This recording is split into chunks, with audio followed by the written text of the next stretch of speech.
Hi, good morning. Thank you for joining us with the Advocacy Update with Toni Labbate. I want to thank all our viewers for joining in today, and I would like to thank, first of all, our sponsors, LifeVac and TLC Companions, for allowing this platform for me to have our advocates on here. And today I'm honored and just so inspired by my first guest, Joannie Hugues. I would like to welcome her into the show today. Thank you. I'm very happy to be here.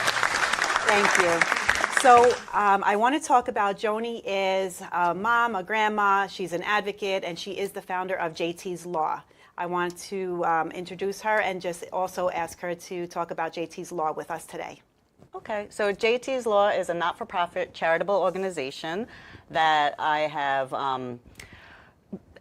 had this law in New York State that was passed in 2008, and it's based on JT's Law, which is to educate and to provide resources and tools and training, all to help prevent or combat food choking for young children. So JT's Law is actually named after my godson, JT. He had died at the age of 3 by choking to death on a hot dog. And so his death was so tragic and so unfamiliar. You know, this was out of our jurisdiction completely. We had no idea that this could even possibly happen. So, you know, a healthy, happy, vibrant, beautiful little boy taken so harshly and so quickly just was unfathomable. So what I did is I said, well, this can't, you know, this isn't a freak accident because it just seems so bizarre. I started looking on the internet and I found that this actually wasn't a freak accident. This is a common occurrence, and unfortunately there's not enough information out there to make parents aware of this danger. So once I started Googling and finding other cases of children who had passed away and learning that there are certain high-risk choking foods, I knew I had to do something. I couldn't just sit silent and watch another family be devastated and destroyed as much as my family was. So that's when I went on a mission to make JT's Law a New York State law. And then after it was passed, and it is a law in New York State, which I'm very proud to say, I thought I was done. But I wasn't done because unfortunately not many people know about JT's Law. Even though it is a law, it's just something that is under, you know, the radar, exactly. It's under the radar. So I thought I was done, and I worked many years to get it passed. Not too many years, though, because as you know, as you've been trying, it could take a very long time, and sometimes it doesn't happen. It took 3 years, which is not, you know, that's not horrendous. Not too bad, yeah. Not too bad. And then I stepped away from it to catch my breath because it still was so tragic. Like, I don't think any family will ever truly heal from such a death. So I stepped away, and then I realized, well, you know, people don't really know JT's Law, even though it is a law. I have to do something else. I can't just be silent. I have to do something. So that's when I started JT's Law Facebook page. And I started, you know, just social media. I think my post was over and over again, the same post, which was, you know, hot dogs can lead to choking, and it's a big high-risk choke. So it was just constantly the same message over and over, how you need to, if you're going to serve hot dogs to young children, you need to slice them and dice them, slice into 4 long strips and then dice into small bite-sized pieces. This will drastically reduce the risk of choking. So I had said that over and over again. And then again, like I said, I was searching the internet and I was learning more. And people were reaching out to me more. And I started learning, oh wait, there's other high-risk choking foods like popcorn and grapes. And people might think it's common knowledge that these would be high-risk choking foods, but yet they get comfortable. Their children start having teeth, you know, and they're walking and walking around, and you feel comfortable. You get too comfortable. So I tell people that they need to really look at the type of food that they're giving to their children. I say, you know, follow the S's for shape, strength, size, slipperiness. There's another one in there that I can't really think of my head right now, but you know, these characteristics have proven to be choking hazards. So again, I went on Facebook and I started sending this message out to people, and then from there I said, I want to do more. What more can I do? And so I started JT's Law Foundation. It's a not-for-profit charitable organization. Money's raised is to help me really to advertise. It's so important to advertise because people just aren't aware of this danger. And then also one of the big missions of JT's Law is to get LifeVacs in schools. Actually, I'm trying to have schools have the most effective choking protocols in place, which would be removal of all high-risk choking foods from the menu. Why even have them on there? teaches trained in choking rescue procedures, which is abdominal thrusts and back blows. And then the LifeVac. It's proven time and time and time again. I think we're over close to like 4,200. I'm probably missing numbers because every day there's like 10 new people who have been saved.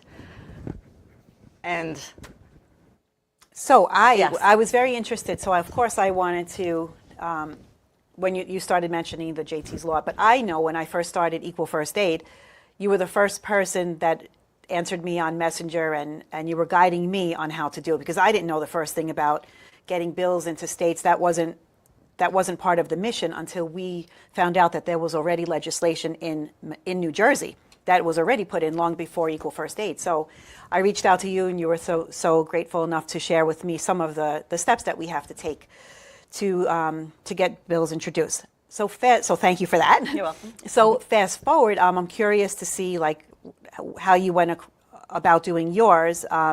With your guidance, we were able to learn, and I have 13 states now that have bills that will allow airway clearance devices to be placed in schools should it pass. But it's, as you know, it's a battle. Yours took 3 years, so we're on year 4 with some of ours.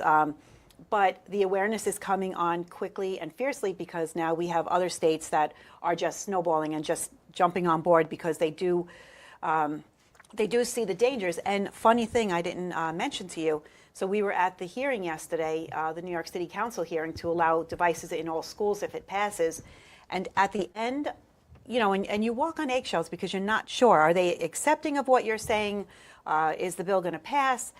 But at the very end, one of the committee members did tell us that they have devices, and that unfortunately her good friend just passed on Mother's Day, and she left children behind from choking. So the committee has them. Everybody has devices. It's just a matter now. The politicalness of everything is the red tape, exactly, and that's all it is. But behind the red tape, they all have airway clearance devices to protect themselves and loved ones. It's so sinful to me because we bring our children to schools, which is supposed to be a safe environment.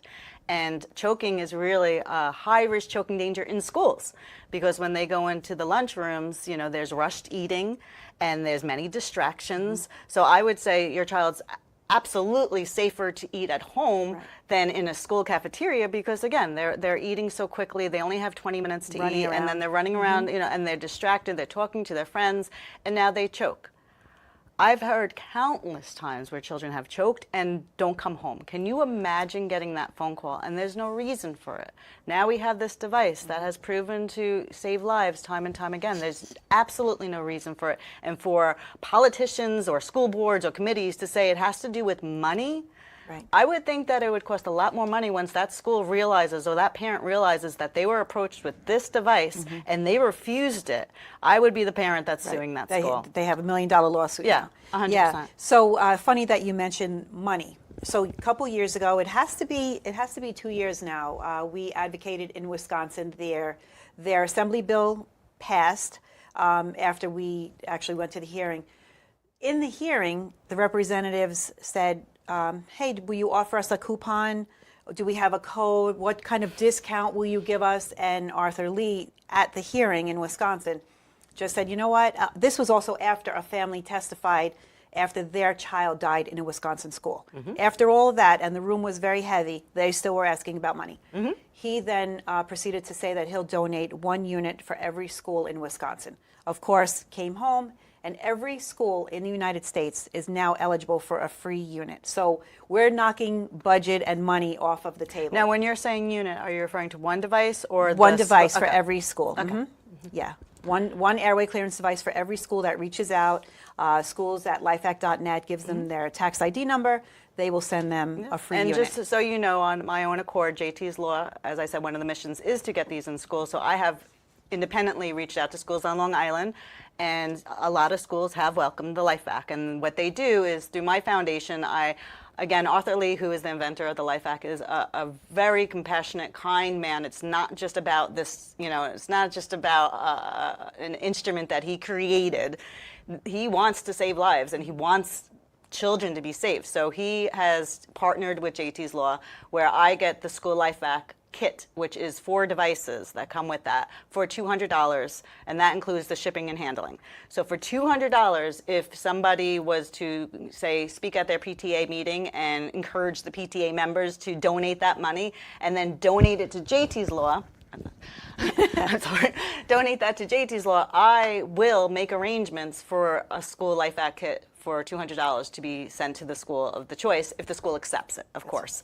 But, you know, this is a mission. It makes me feel so happy. And I'll give a shout out to the Island Park schools. I had recently, with my sister-in-law, who is a doctor, she performs the training for choking rescue procedures.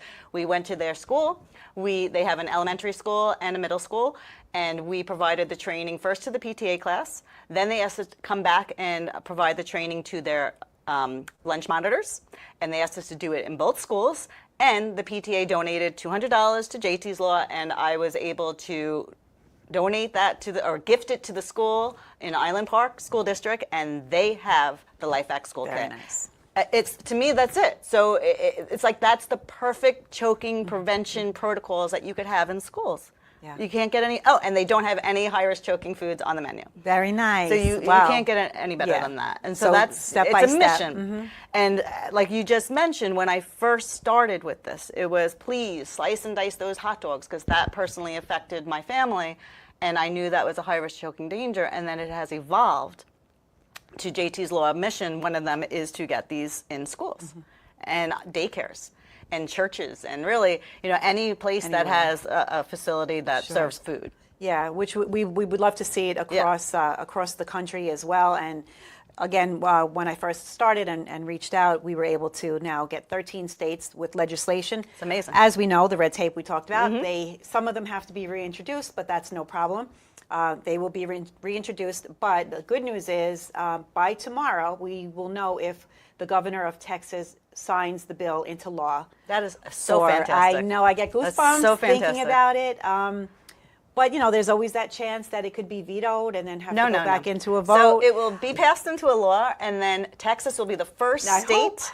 Yay. The first state. And so what would this law do? This law would require all schools in Texas to be equipped with an airway clearance device. I mean, that's just fantastic. Yeah. So we've done some work there. Again, it's going to be every state will jump on board. There is the red tape. And just so you know, this will occur for all states. It might not be next year, 5 years, 10 years. Right. But it will happen. Right. It will 100% happen that this will be in every school, because shame on them if it's not. Right. Because now it's not money anymore. It's not the budget. What is it? What is it? Yeah. Yeah. So, but, you know, we're making strides little by little. And, you know, yesterday was the hearing for all New York City schools. But going through this process and learning about legislation and legislators can be a little bit disheartening, because we have some incredible representatives that really do care about their community and their children. And then we have others who just want to scroll on their phones. Yeah. And I was definitely very, very disappointed in some of the representatives. But as I do always say, when I start off and I get into a new state, I just say we need a champion. We need a passionate representative that's going to fight it, not just write a bill and leave it there for 3-4 years. Yes. We need to fight it. And example, Kentucky was introduced and passed within 5 weeks. Yeah. So that's what we're looking for. We don't have time to wait years. And I'm just thinking of when I did get JT's Law passed. So first I had gotten the Assembly, and then it has to be introduced in the Assembly, and it has to be introduced in the Senate. And then there's bills that have to be companion bills. They like latch on to each other. And then people could be the sponsor of the bill, and people could co-sign the bill. Now, they weren't giving, at least when I was approaching people, that much, you know, credit to the people who co-signed it. But I found it so powerful, the more names that I could get on that bill. Right. So, you know, if you could get as many names as you can, mostly people don't get involved in the bills unless you are, you know, in their elected official. So if you're in Nassau County and your assembly person is ABC, somebody in Suffolk County might not pay so much attention to you when you're asking them to sign the bill. But if you're persistent, and when you have such a good cause, right, you might be able to get more people signing on. And the more people you have, the louder the voice. Right. It's so important. Just keep trying, keep trying, keep trying. And we started with support letters and hundreds of letters, and I remember driving them to each district to drop off boxes. I still have like leftover probably 2,000 envelopes. I don't even know what's in the office, but boxes and piles of support letters and copies. Yes. And I hand delivered them like a messenger. Yes. And then they basically were like, oh, but they're not my constituents. So Yes. it's like, how do Yes. you want me to stand outside your office? So, you know, we do ask, especially in New York State, there is Bill S-1269, that if you want to reach out to your local representative and say, hey, It would be please, so helpful. so that's the Senate bill now. I know now we're coming to end of session, but if you we remember this over the summer, once this bill is reintroduced and we all form together to really get the support letters in, to get the emails in, I think that would really make a big difference. If somebody is listening to this podcast and you also feel, you know, the passion of getting this into the schools, please reach out to Toni.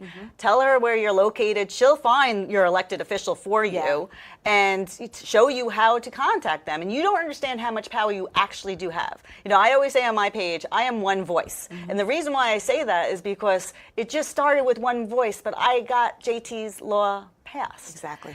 And there's so many other people. So I always have one voice, but, you know, more voices would be very helpful. Well, an army of voices is what we need. Don't think that you can't be, you know, influential in this. You could 100% help. Well, that's what we need. It can't. Yes. It can't be done by one person. I mean, the weight of, you know, the 13 states, and we have like really, really great advocates. And again, you know, going back to like the red tape, and yesterday we had incredible advocates who, some of them lost their child and some of them saved their child. But during that hearing, I found that the council was a little bit dismissive of their time, and we sat there for hours. If I'm going to say at least 7.5 hours before we were heard.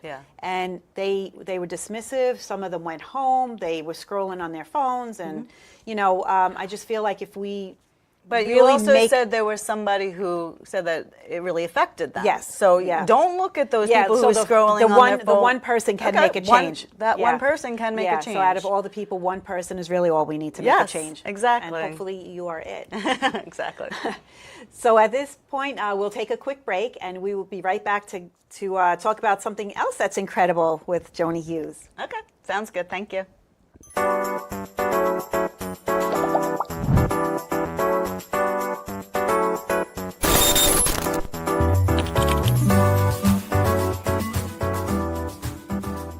Hi, I'm Arthur Lee, CEO and inventor of LifeVac, a simple choking rescue device that 13 years ago was made in my garage to protect my daughter. Now, all of these lives have been saved thanks to LifeVac. Over 4,000 lives and over 2,000 kids. But still, a child dies every 5 days from choking. Please, our family is everything to us. Consider protecting your family in a choking emergency with LifeVac. Go to lifevac.net today. Thanks, Dad. All you need is love. All you need is love. All you need is love. Love is all you need. Thank you. Welcome back. Thank you for joining us. I want to again thank LifeVac and TLC Companions for allowing us this platform today. Welcome back to Joannie Hugues. We have another really fun segment to talk about. So Joannie Hugues is a published author of 2 incredible books, Hemlock. So I know that we definitely want to go ahead and talk about this one first. And of course, she illustrated. Wait, I'm so sorry. I can't see. So she illustrated both books. And so tell me, how did this all come about? So Hemlock is my second novel. Growing Only Dandelions is my first debut novel, but Hemlock actually is based on a real terrifying experience that I had with a Ouija board.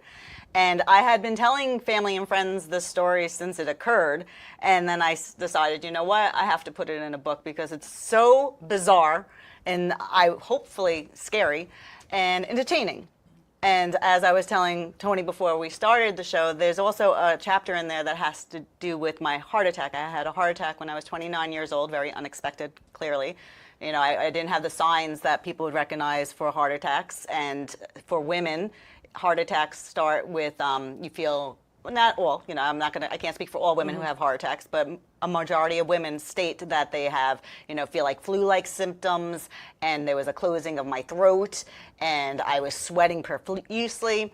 So I have a chapter in there that actually works in the novel about my heart attack, and it's hopefully to spread awareness about heart attacks. You know, anytime that you have a story that could actually help someone's life, and I do believe the whole point of putting the heart attack in there is so women know this could be a sign, and please go to the hospital. I am here today because I knew there was something wrong, and I demanded ambulance to come and take me to the hospital. Yeah. So I want other women, because I've heard many, many times that women wait too long.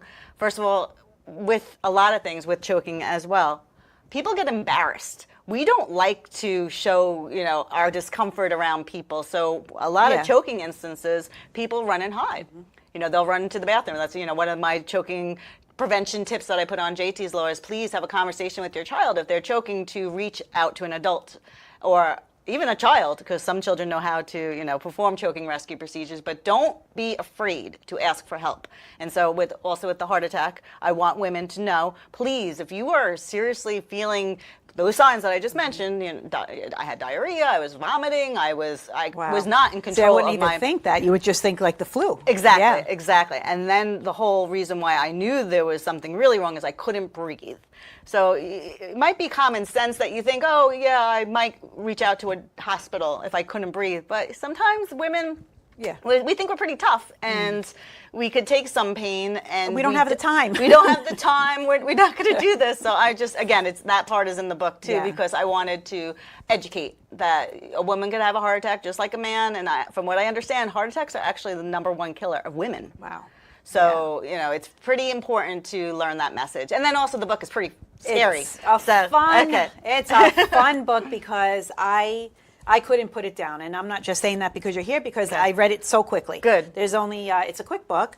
And I am lucky enough to have an autographed copy. So, of course, it was very interesting. It was very scary. And you know what I loved most about it, too? What? Because we're around the same age, and all I the references to, like, you know, like, yeah, and we played the Ouija when board, we were yes. younger, and Yes. you know, we had, you know, our friends or whoever, Yeah, whatever they it were was, moving the board, in, yep. and the scariness and the running to our parents and you know, feeling the fright. So this was an excellent read. Oh, so really I'm happy that really you read it. excited, and I hope that people go on Amazon today and get it, because. And if you do read my novel, I really want you to try to find me and reach out, because I love discussing it. There are certain, once we're not on here, I'm going to tell you a couple of Easter eggs in there. So an Easter egg is a little message, a little hidden thing in a book that an author puts in there that they're dying to share with you. You know, but you have to read the book. So I have some that I want to share with you that's in there. Yeah, thank you. You're welcome. And then tell me about Growing Only Dandelions? Yeah. So Growing Only Dandelions is my debut novel, and that really was just for me.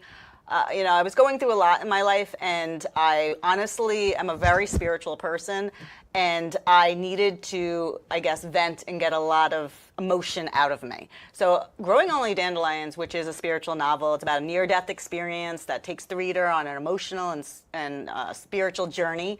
But there's so much emotion in there, and that's all raw emotion that I put into that novel. I needed to get it out, and the response to that novel, which is my first novel, I have a lot of people who have read it and have just expressed how it's helped them.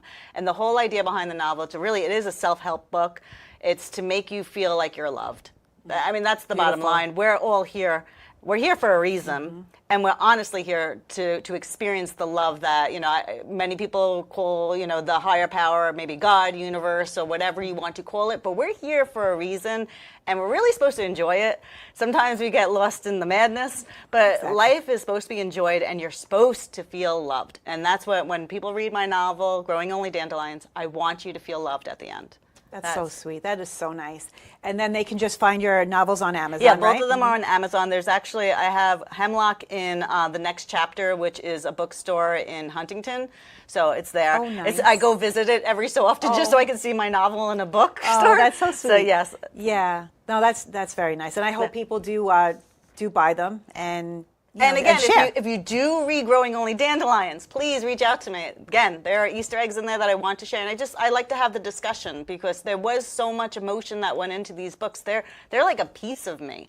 So and that's why when Toni says she liked my book, I'm like, oh, so you like me? You like me. I loved That's it. what it means. I because- loved it, and again, like so many people, like we don't have time to. Who has time to read a book? Yeah. You literally can do it in a half a day. Yes. It's just you're going to pick it up, And I think that's been the biggest complaint about my novels is that they're too short. But I don't know if it's an ADHD thing, but when I'm done with something, I'm done. Yeah. So when I feel like it's done, Yeah. I need to just move on, Yeah. and I don't want to get stuck in. Especially with Hemlock, it was a very dark book. It's about evil spirits versus Growing Only Dandelions is about positive spirits.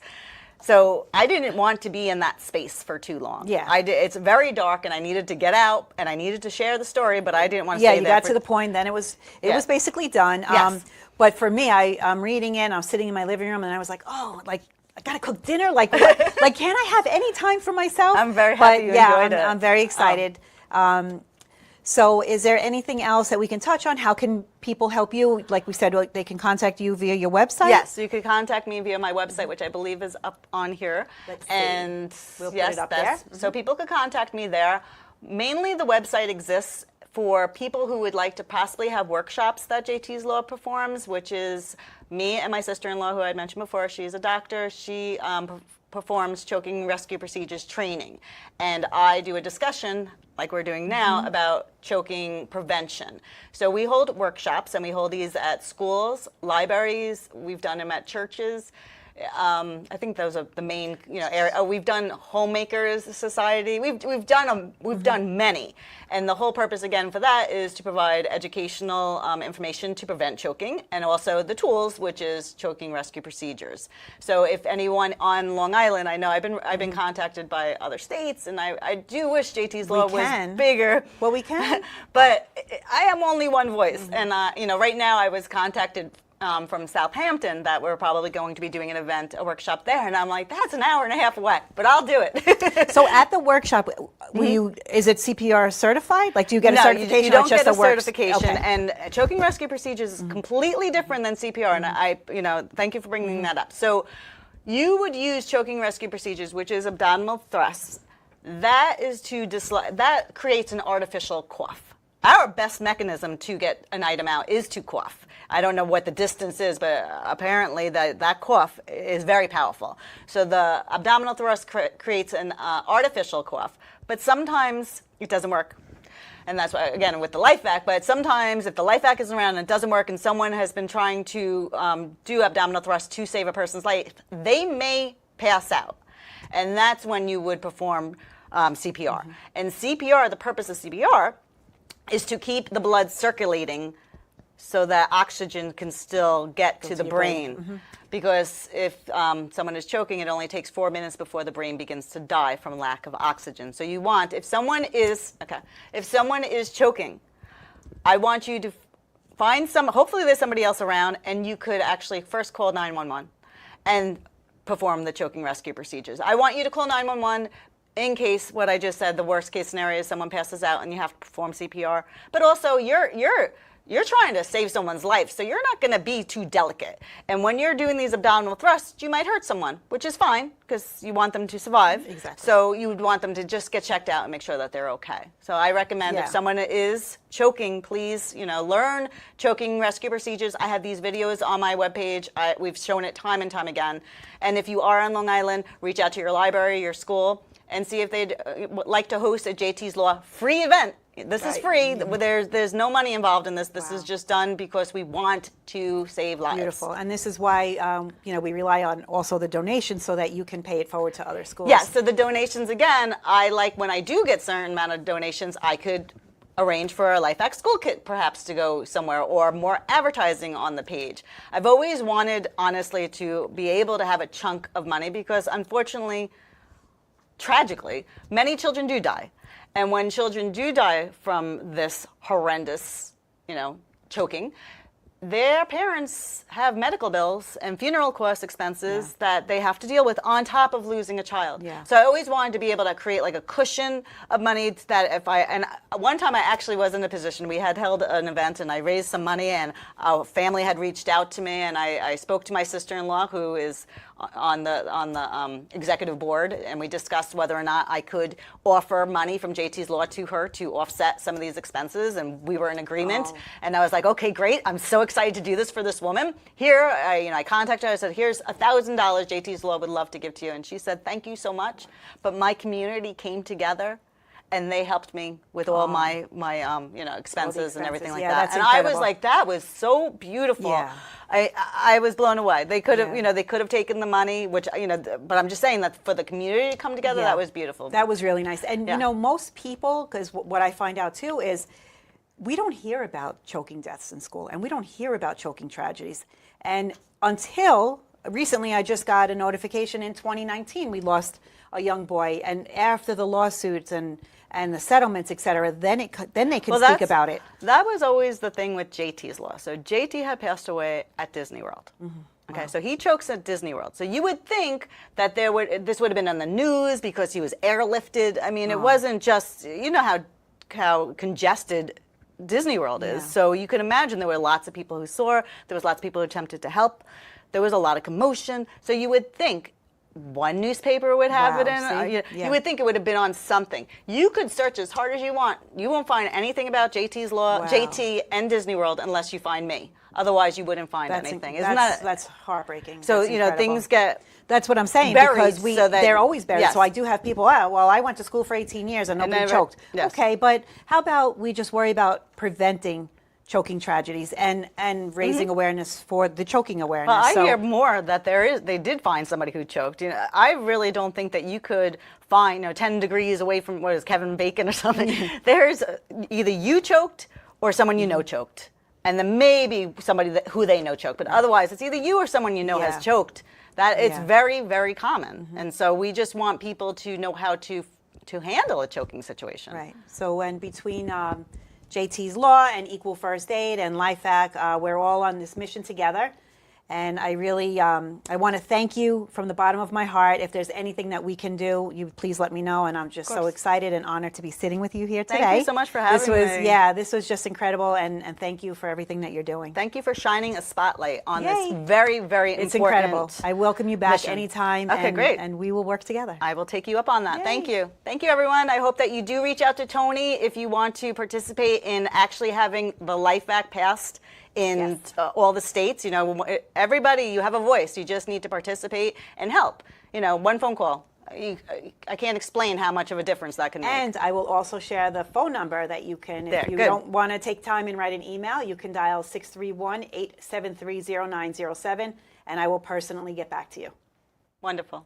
And go visit my page, JT's Law Foundation. I'm on Facebook. I have a webpage. Please visit. Every day I post choking prevention tips and protocols, and it's a community. It's a watchful community. Everyone cares just to keep children safe. So that's You are the very purpose. inspiring. Thank you. Beautiful.